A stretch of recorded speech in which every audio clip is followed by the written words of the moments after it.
दोस्तों, आज हम जानेंगे वैष्णो देवी से जुड़े कुछ ऐसे रहस्य जो शायद ही आपको पता होंगे।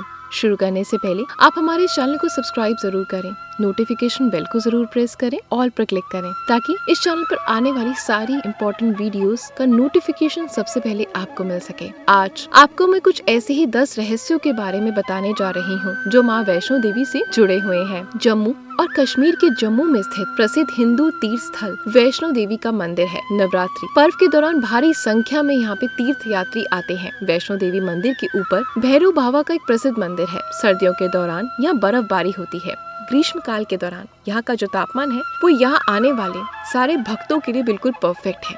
चलिए अब हम जानेंगे 10 ऐसे रहस्य। लगभग 5200 फीट की ऊंचाई पर त्रिकुटा पहाड़ी पर स्थित ये मंदिर में तिरुमला वेंकटेश्वर मंदिर के बाद पहला रहस्य।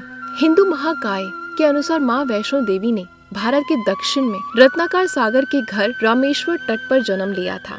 उनके माता पिता लंबे समय से निसंतान थे। उसी उपरांत माता वैष्णो देवी ने रत्नाकर सागर के घर में जन्म लिया। देवी के जन्म से एक रात पहले रत्नाकर सागर ने वचन लिया कि बालिका जो भी चाहे उसकी इच्छा के रास्ते में वो कभी न आए। माँ वैष्णो को बचपन में त्रिकुटा नाम से बुलाया जाता था। बाद में विष्णु के वंश से जन्म लेने के कारण वे वैष्णवी कहलाई। त्रिकुटा और रामेश्वर रत्नाकर सागर की पुत्री देवी त्रिकुटा को जब वो 9 वर्ष की उम्र में पता चला कि भगवान विष्णु ने राम के रूप में जन्म लिया है, तब देवी त्रिकुटा ने राम को पति के रूप में पाने के लिए घोर तपस्या शुरू कर दी। सीता हरण के बाद जब राम पहली बार त्रिकुटा से मिले तो त्रिकुटा ने राम को पति के रूप में पाने की इच्छा प्रकट करी। तब भगवान राम ने कहा कि मैं इस अवतार में एक पत्नी व्रत रहने का वचन ले चुका हूँ।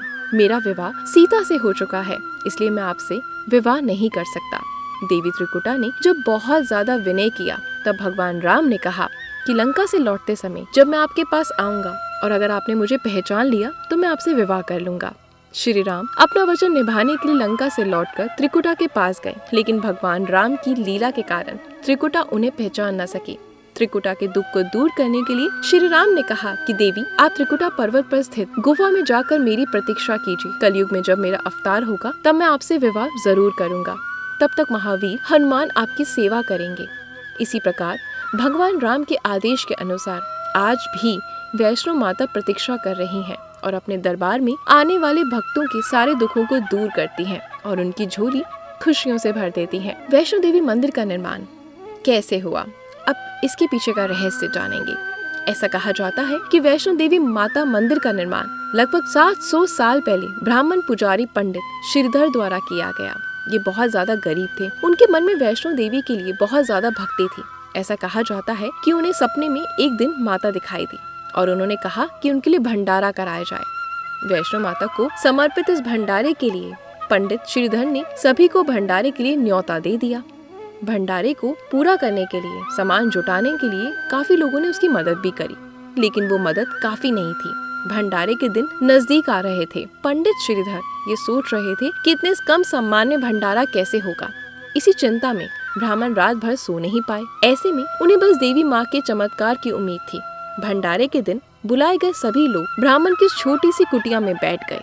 बहुत छोटी कुटिया थी, उसके बावजूद भी उनकी कुटिया में बहुत सारी जगह बच गई। इसके बाद ब्राह्मण ने सोचा कि वो इन सबको कैसे भोजन करा पाएंगे। उसी वक्त एक लड़की बाहर से अंदर आती है और जैसे ही उस बच्ची के कदम उस कुटिया में पड़ते हैं तो भंडारे का सारे खाने की व्यवस्था हो जाती है और सारे ब्राह्मणों को वो संतुष्ट करके वहाँ से विदा करते हैं। उस कन्या को देखकर ब्राह्मण समझ गए थे कि ये जरूर माता वैष्णवी है। उन्होंने उनसे मिलना भी चाहा, लेकिन कुछ ही देर में माता वैष्णवी वहाँ से गायब हो गई। इससे वो समझ गए कि ये माता वैष्णो देवी ही थी। तभी माता वैष्णो ने ब्राह्मण को उस गुफा के बारे में बताया। इसके बाद ब्राह्मण श्रीधर माँ की गुफा की तलाश में निकल पड़े।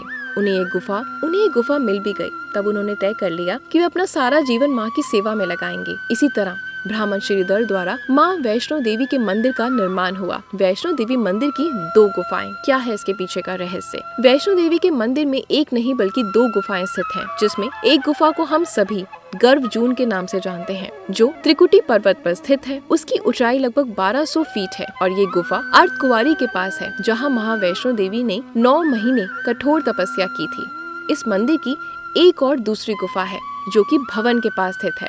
इसमें 3 पिंडियों का वास है, देवी सरस्वती, देवी लक्ष्मी और देवी काली। लेकिन माता वैष्णो देवी की यहाँ कोई पिंडी नहीं है। माता वैष्णो देवी यहाँ अदृश्य रूप में मौजूद है, फिर भी ये स्थान वैष्णो देवी तीर्थ कहलाता है। इसी गुफा से पवित्र गंगा जल निकलता रहता है। माना जाता है कि यहाँ कई प्रकार के चमत्कार देखने को मिलते हैं। गुफा में भैरव का क्या है रहस्य? माता वैष्णो देवी मंदिर में भैरव का शरीर रखा गया है। वहाँ वैष्णो देवी ने भैरव को त्रिशूल से मारा था, जिससे उसका सर धड़ से अलग हो गया था। त्रिकूट पर्वत पर भैरव घाटी में चला गया था, जिसके कारण वहाँ भैरव मंदिर का निर्माण हुआ और तभी से भैरव का शरीर माता वैष्णो देवी के मंदिर में है। कहा जाता है अपने वध के बाद भैरव को अपनी भूल का पश्चाताप हुआ और उसने माँ से क्षमा भी मांगी। माता वैष्णो देवी जानती थी कि उन पर हमला करने के पीछे भैरव की जो प्रमुख मंशा है वो मोक्ष प्राप्त करने की थी। उन्होंने न सिर्फ भैरव को माफ किया बल्कि इस पुण्य जन्म के चक्कर से भी उनको मुक्ति दिला दी और उसे वरदान देते हुए कहा कि मेरे दर्शन तभी पूरे होंगे जब तक भक्त आपके दर्शन नहीं करेंगे। उसी मान्यता के अनुसार आज भी भक्त माता वैष्णो देवी के दर्शन के बाद करीब 3.25 किलोमीटर की चढ़ाई करके भैरव के दर्शन करने जाते हैं। दोस्तों, आप भी जब माता वैष्णो देवी के दर्शन करने जाएं, तो भैरव के दर्शन जरूर करें। महाभारत जो पांडवों और कुरुक्षेत्र युद्ध का पूरा विवरण देता है, जिसमें वैष्णो देवी की पूजा का उल्लेख है। कहा जाता है कि कुरुक्षेत्र युद्ध में पहले कृष्ण की सलाह से देवी की पूजा की थी। उनकी भक्ति से प्रसन्न होकर देवी माँ वैष्णो देवी के रूप में उनके सामने प्रकट हुई। जब देवी प्रकट हुई तो अर्जुन ने एक सूत्र के साथ उनकी स्तुति करना शुरू कर दिया। आमतौर पर माना जाता है कि पांडवों ने सबसे पहले कोल कांडोली और भवन में देवी माँ की प्रति श्रद्धा और कृतज्ञता में मंदिर का निर्माण किया था। एक पहाड़ पर त्रिकुटा पर्वत से सटे और पवित्र गुफा की ओर मुख किए हुए 5 पत्थर की संरचनाएं हैं, जिन्हें 5 पांडवों के रोग प्रतीक माना जाता है। राजस्थान की वैष्णो देवी अर्बुदा, क्या है इसके पीछे का रहस्य, अब ये जानेंगे। देवी राजस्थान की वैष्णो देवी मानी जाती है। माँ कात्यायनी का ही रूप है। रूप उनके जिले में स्थित राजस्थान के एकमात्र पहाड़ी इलाके माउंट आबू में नक्की झील के निकट की ऊंची पहाड़ियों में माता का भव्य मंदिर है। सालों से चैत्र नवरात्र हो या श्राद्ध नवरात्र हो, यहाँ पर दर्शनार्थियों का सैलाब हमेशा उमड़ जाता है। माता वैष्णो देवी का मंदिर का रास्ता बताया जाता है कि माता के दर्शन के लिए जिस रास्ते का इस्तेमाल किया जाता है वो असल में प्राकृतिक रास्ता नहीं, बल्कि यहाँ आने वाले श्रद्धालुओं की बढ़ती संख्या देखते हुए 1970 में इस रास्ते का निर्माण कराया गया। तब से लेकर अभी तक इस रास्ते से गुजरकर माँ के भक्त उनके दर्शन को जाते हैं और आजकल की तकनीकी व्यवस्थाओं की वजह से आप लोग जैसी सेवाओं का आनंद ले सकते हैं। मंदिर में भक्तों के द्वारा चढ़ाया गया चढ़ावा। वैसे तो वैष्णो देवी मंदिर में हर महीने भक्तों की भीड़ रहती है, चाहे गर्मी हो, बरसात हो या फिर ठंड। कैसे भी मौसम में भक्तों की भीड़ माता के दर्शन के लिए हमेशा तैयार रहती है। लेकिन नवरात्र शुरू होते ही मंदिरों में भक्तों की भीड़ 10 गुना बढ़ जाती है। माता वैष्णो देवी के दर्शन के लिए भक्त दूर दूर से आते हैं और नवरात्र में वैष्णो देवी मंदिर की रौनक कुछ ज्यादा ही बढ़ जाती है। भक्तों द्वारा प्रसाद का दान भी चढ़ाया जाता है। आइए मिलकर एक बार जयकारा लगाते हैं माता रानी का। जय माता दी, सारे भूलो जय माता दी। मिलते हैं कल कुछ नई चीजों के साथ।